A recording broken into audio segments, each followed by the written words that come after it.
السلام علیکم۔ آج آپ کو شوگر کے علاج میں غلط فہمی کیا ہے اور شوگر کے علاج میں ہر قسم کا میٹھا روکنا کتنی زبردست غلط فہمی ہے، اس بارے میں آپ کو بتائیں گے۔ قانون مفرد اجزاء کے مطابق انشاءاللہ آپ کو مفید معلومات دیں گے، تو ویڈیو کو دھیان سے دیکھیں تاکہ آپ کو پتہ چل جائے کہ اگر آپ کو شوگر ہے یا نہیں ہے تو اس میں علاج کیا ہے اور اس میں میٹھا روکنا یا میٹھے سے پرہیز کرنا صحیح ہے یا غلط ہے۔ بہرحال آپ دھیان سے دیکھیں۔ دیکھیے، ہزاروں سال پہلے یہ آپ کو حضور صابر مطلع رحمۃ اللہ علیہ کے جو قانون مفرد اجزاء کے بانی ہیں ان کی لکھی ہوئی بک علم الامراض اور اس کا علاج، یہ اس میں انفارمیشن درج ہے۔ دیکھیے، ہزاروں سال پہلے شوگر کا یہ روگ بدقسمت انسان کو چمٹا چلایا گیا ہے اور شوگر کی تاریخ کے ساتھ اس کا علاج بھی ہوتا آیا ہے۔ بدقسمتی سے اب تک مستقل علاج دریافت نہیں ہو سکا۔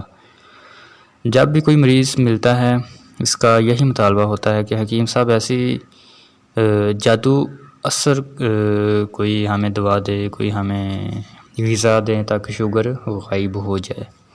دوسری طرف حکیم صاحب بھی تریاق صفت نسخوں کو تلاش میں کرنے لگتے ہیں، تلاشتے رہتے ہیں، نئے نسخوں کو شوگر کے مریضوں پر آزماتے ہیں، لیکن تاحال ناکام و نامراد ہی رہتے ہیں۔ اب یہ آپ کو شوگر کے علاج میں غلط فہمیاں ہم نے بتائی ہیں۔ جب بھی کوئی مریض ڈاکٹر یا حکیم کے پاس آ کر کہتا ہے کہ مجھے مطلب اس مریض کو شوگر ہے، تو اسے ہر قسم کی میٹھی چیزیں، اعصابی عضلاتی غدی مٹھاس کھانے سے سخت منع کر دیا جاتا ہے، لیکن ہر قسم کا میٹھا روکنا مریض پر ظلم ہے۔ ٹھیک ہے، شوگر کے علاج میں ہر قسم کا میٹھا روکنا زبردست مریض پر ظلم ہے اور غلط فہمی ہے، کیونکہ کچھ میٹھے ایسے ہوتے ہیں جن کا مزاج گرم ہوتا ہے، کچھ میٹھے ایسے ہوتے ہیں جن کا مزاج ٹھنڈا ہوتا ہے، اور کچھ میٹھی چیزیں ایسی ہوتی ہیں جن کا مزاج خشک ہوتا ہے۔ بہرحال آپ سماعت فرمائیں انفارمیشن، اس کے بعد انشاءاللہ آپ کو ہم سمجھا بھی دیں گے۔ کیونکہ مریض یا تو غدی تحریک میں مبتلا ہوتا ہے یعنی گرم مزاج میں، تو اسے گرم میٹھے سے روکنا ہوگا، تو یہ شوگر کے باعث اعصابی تحریک ہوگی تو الکلائن یا کھاری میٹھا روکنا ہوگا، یا عضلاتی اعصابی تحریک سے شوگر ہو تو پھر ترش چیزیں جو ہے ترش میٹھا اس کو روکنا ہوگا۔ قارئین، جب جو ہمارے اتباع کرام ہے، جب شوگر کے مریض کو شدید کمزوری اور ضعف ہو رہا ہو تو روزانہ 6-7 کلب پیشاب آتا ہو، پیاس بہت زیادہ لگ رہی ہو، شوگر کی خراش کی وجہ سے جسم دبلا پتلا ہو رہا ہو، تو جگر و غدد جاذبہ کے کیمیائی فعال کو تیز کرنا چاہیے تاکہ گرمی پیدا ہونے کے ساتھ ساتھ جسم میں جمع ہو۔ ایسے موقع پر یہ نسخے استعمال کرائیں۔ قانون مفرد اجزاء کے فارماکوپیا کے غدی عضلاتی اور عضلاتی غدی نسخہ جات بے حد مفید ہے اور ضرورت کے مطابق شدید ملین مسہل یا تریاق بھی آپ کھلا سکتے ہیں۔ مقویات میں جوارش وغیرہ کھلائیں، ان کے علاوہ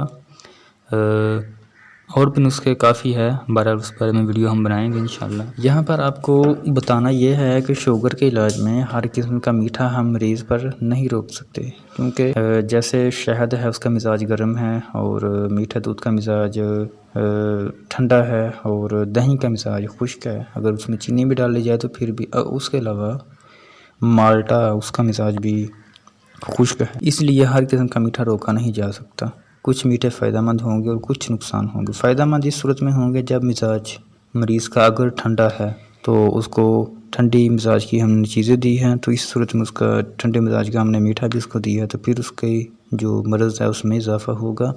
اور اگر مریض کا مزاج ٹھنڈا نہیں ہے اور ہم نے اس کو ٹھنڈے مزاج کی میٹھی چیزیں دی ہے، تو پھر اس کو کوئی مسئلہ نہیں ہوگا، بلکہ وہ شوق سے کھائے گا اور اس کی بیماری میں بھی کمی ہوگی۔ جزاک اللہ۔ اور اس کے بعد ہم آپ کو مقویات بھی بتائیں گے شوگر کے بارے میں، اور اس کے شدید پیاس روکنے کے لیے بھی آپ کو بتائیں گے، جو کہ شوگر کے متعلق ہی ہوگی انشاءاللہ۔ چند ویڈیو اس پر آئیں گی۔ جزاک اللہ، اور ویڈیو کو دھیان سے دیکھا کریں، انفارمیشن انتہائی اہم ہوتی ہیں اور قانون مفرد اجزاء کے مطابق ہم آپ کو انفارمیشن اور ہر قسم کی معلومات دیتے ہیں۔ جزاک اللہ۔